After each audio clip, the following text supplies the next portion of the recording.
भारतीय सेना द्वारा शिमला स्थित मुख्यालय सेना प्रशिक्षण कमान आरटेक में आज 10वां सशस्त्र बल पूर्व सैनिक दिवस पूरे सम्मान और गरिमा के साथ मनाया गया। इस अवसर पर देश की सेवा में अपना सर्वस्व न्यौछावर करने वाले वीर सैनिकों के बलिदान, सेवा और गौरवशाली विरासत को श्रद्धा पूर्वक याद किया गया। कार्यक्रम के दौरान सेना के वरिष्ठ अधिकारियों, सेवानिवृत्त सैनिकों, वीर नारियों और उनके परिवारजनों की गरिमामयी उपस्थिति रही। आयोजन का मुख्य उद्देश्य पूर्व सैनिकों के योगदान को सम्मान देना और युवा पीढ़ी को उनकी वीर गाथाओं से प्रेरित करना था। वक्ताओं ने कहा कि भारतीय सशस्त्र बलों की ताकत उनके अनुशासन, साहस और बलिदान की भावना में निहित है। सेना अधिकारियों ने अपने संबोधन में कहा कि पूर्व सैनिक न केवल देश की रक्षा में अहम भूमिका निभा चुके हैं, बल्कि सेवानिवृत्ति के बाद भी समाज निर्माण और राष्ट्र सेवा में निरंतर योगदान दे रहे हैं। उनका अनुभव और अनुशासन आज भी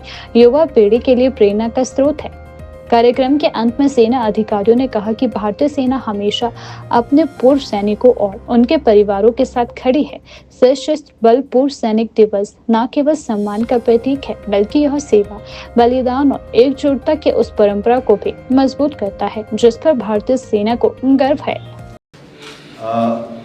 व्यक्तिगत तौर पे मुझे भूतपूर्व सैनिक शब्द से आपत्ति है। मेरा ये मानना है, एक बार कोई भी सैनिक सेना से जुड़ जाता है, वो भले ही एक्टिव सर्विस से रिटायर हो जाए, पर उसके अंदर से सेना बाहर नहीं निकल सकती। तो आप मेरी तरफ से कोई भी यहाँ पर भूतपूर्व सैनिक नहीं है। यहाँ जितने भी उपस्थित हैं सभी सैनिक हैं, क्योंकि ये एक जिंदगी का एक तौर तरीका, जिंदगी का एक रवैया, एक बार जिसमें इंसान एक बार ढल जाता है, वो उसको मरते दम तक उस माहौल से बाहर नहीं निकल सकता। पुरानी कहावत है कि आप एक फौजी को फौज से निकाल सकते हैं, बट सैनिक के अंदर से फौज को बाहर नहीं निकल सकते।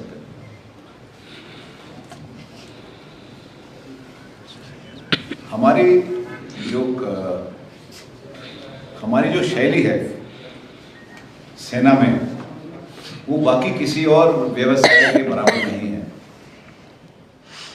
जिस किस्म के ताल्लुकात हम सेवा में रहते हुए और सेवा छोड़ने के बाद जब जाते हैं,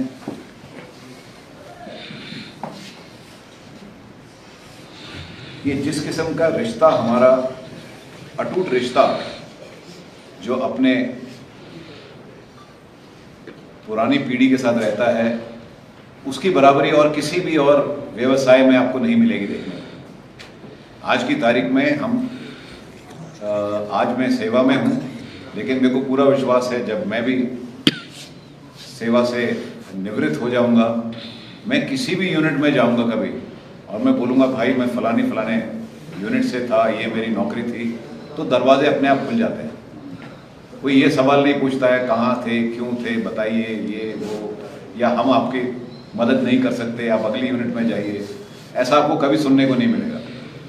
और ये एक ऐसी शक्ति है जिसमें दोनों तरफ के लोग जो हैं उनकी इसमें सहमति है।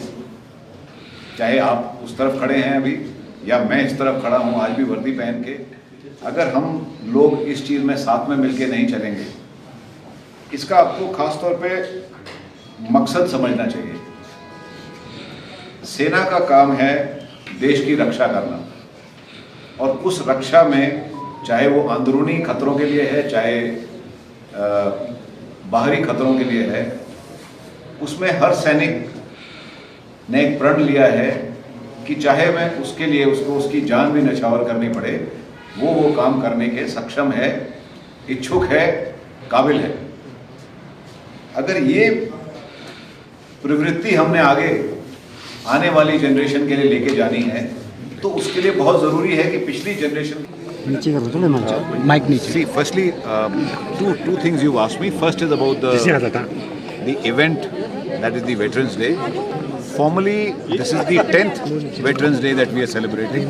10 years back, this day was nominated as the day where we would interact with the veterans. It was chosen as the day prior to celebration of the Army Day.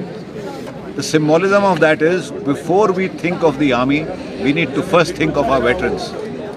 So that is how the inception of this happened. Tomorrow we celebrate the 78th Army Day, and prior to that is what we are celebrating. The main aim of this is to connect with the veterans, though we are connected with them throughout the year, but this is one occasion, formal, where we want to reach out to them, thank them for their service, and also seek from them any guidance that they have for us with their experience, and any issues in their personal or collective welfare where we could probably assist them in doing what they're doing. As far as the special significance to Himachal is concerned, I mean, it's a matter of great pride that probably Himachal as a state has always had a martial tradition. I do not think there is any family in Himachal which does not have some member in the armed forces. So as far as the heartbeat of Himachal is concerned, it beats very close to the military fraternity. Everybody, and even those who are not in the military, are very, very closely aligned to the military and have tremendous respect and support for the armed forces. And to that we are extremely grateful.